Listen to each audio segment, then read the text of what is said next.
Samajwadi party का delegation संभल जाना था। हम सब लोग शांति के पक्ष में हैं।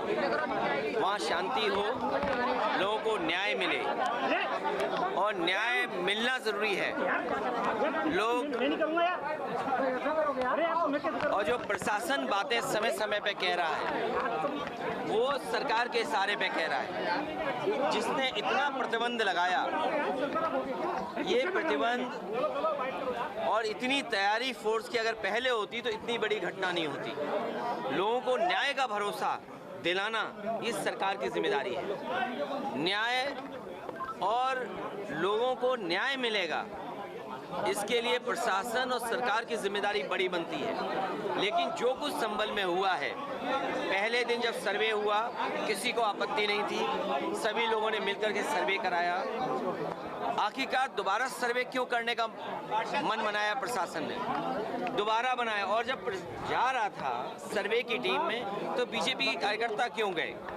ये पूरा का पूरा प्रशासन और सरकार का कराया हुआ झगड़ा है। अन्याय अगर किसी ने किया है तो सरकार और प्रशासन ने मिलकर किया है। उन्हें न्याय मिले, वहाँ के लोगों का न्याय मिले, शांति हो।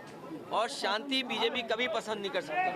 शांति होगी तो विकास और खुशहाली होगी, लोग खुशहाली और आगे बढ़ने का सोचेंगे। लेकिन बीजेपी जानबूझ करके कह रहे हैं डेलीगेशन नहीं जाने दिया। और कब तक अंतर्गतवा डेलीगेशन या लोगों को मिलने तो आप देंगे ना? कब तक आप ये भी कोशिश करते हो कि पूरे संभल में टीन लगा दो? याद कीजिए, लखनऊ में टीन लगाई थी, क्या संभल में भी टीन लगा देंगे? हर जगह ये प्रशासन जानबूझ करके ध्यान हटाना चाहता है। जिस तरीके से उन्होंने चुनाव में बेईमानी की, आप में से जितने लोग हैं, हम और आप किसी दबाव में कुछ कह सकते हैं, लेकिन जो आपके मोबाइल ने वीडियोस बनाए हैं, आपके कैमरे में जो बातें दर्ज हो गई हैं या कैमरे ने जो रिकॉर्ड की हैं, वो तो नहीं झूठ बोलेंगे ना। किस तरीके से बेईमानी की, पूरा का पूरा वोट लूट लिया, लोगों को वोट नहीं डालने दिया। यही तो बात हम लोग कहते आए हैं कि बीजेपी की सरकार संविधान से नहीं चलना चाहती है, अपने मन विधान से चल रही है। और जब एक एक्ट है, प्लेसेस ऑफ वर्शिप एक्ट है जब, तो आप क्यों इस तरह की बात कर रहे हैं? क्यों इस तरह का काम जानबूझ के कर रहे हैं? आपकी जो मुख्य पार्टी है, मुख्य विचारधारा है, उसके लोग भी यही कहते हैं कि ये ज़रूरी नहीं कि हर जगह आप खो दें। अखिलेश जी, संभल के उपद्रवियों को शहीद बताया जा रहा है, क्या कहेंगे आप? देखिए, जो ये भाषा किसकी है? इस भाषा का कोई स्वीकार नहीं करेगा लोकतंत्र में। ये पूरा सब कुछ कराया हुआ प्रशासन का है। कमिश्नर ये कह रहे हैं कि 10 तारीख के बाद भी आ सकती है समाजवादी पार्टी का डेलीगेशन। तो 11 तारीख को बुला लें कमिश्नर साहब। तो इसका मतलब अगर आप कमिश्नरी सरकार चला रहे हैं, इसका मतलब तो 11 तारीख को बुला लें।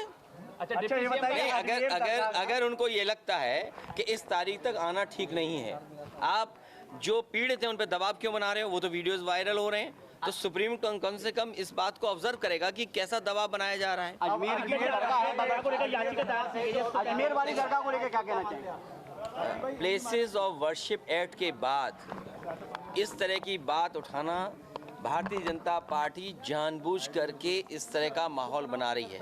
जितने भी लोग हैं ये सब भारतीय जनता पार्टी के समर्थित लोग हैं। इस देश में शांति होगी तभी विकास होगा, तभी खुशहाली आएगी, तभी लोगों का जीवन बदलेगा। और बीजेपी कभी भी शांति नहीं चाहती। डिप्टी सीएम केशव प्रसाद मौर्य ने कहा है कि समाजवादी पार्टी दंगा कराना चाहती है और खींच बिठा रही है हार का उपचुनाव की। समाजवादी पार्टी आवाज़ उठा रही है उनके खिलाफ जो उत्तर प्रदेश को संविधान से नहीं चलने देना चाहते हैं, कानून से नहीं चलने देना चाहते। किसने नहीं देखा कि बूथ लूटा गया? कोई सियासत नहीं है किसी स्टेटस को लेकर के। ये जो लोग सियासत करना चाहते हैं वो शिक्षा के क्षेत्र में कोई काम नहीं करना चाहते। हमारी उनकी कोई तैयारी नहीं है। इस बार जनता उनको हराने जा रही है। जनता ने तैयारी कर ली है कि जिस तरीके से उन्होंने कुदरी है, वो वोट की लूट जनता कभी लोकतंत्र में स्वीकार नहीं कर सकती है। जो एक विधानसभा बची है उसमें किस तरह के परिणाम लग रहे हैं? उसमें मैं तो कहूँगा अलीगढ़ के पूरे मीडिया के लोग, आपके माध्यम से पूरे देश के मीडिया के लोग और दुनिया के मीडिया के लोग आएँ कि कितना अच्छा लोकतांत्रिक व्यवस्था यहाँ पर है, कि कितनी आज़ादी के साथ लोगों को वोट डालने का मौका मिलता है। और आप लोग आइए, कम से कम देखिए कि लोकतंत्र हमारा कितना स्वस्थ है, और अयोध्या का चुनाव जरूर देखने आइए। योगी आदित्यनाथ 2027 की बात कर रहे हैं, कह रहे हैं 2027 निकलेंगे, 2027 की बात कर रहे हैं, 2027 जीतेंगे। ये जो बेईमानी की है, लूट की है वोट की, वो केवल अपनी कुर्सी बचाने के लिए की है।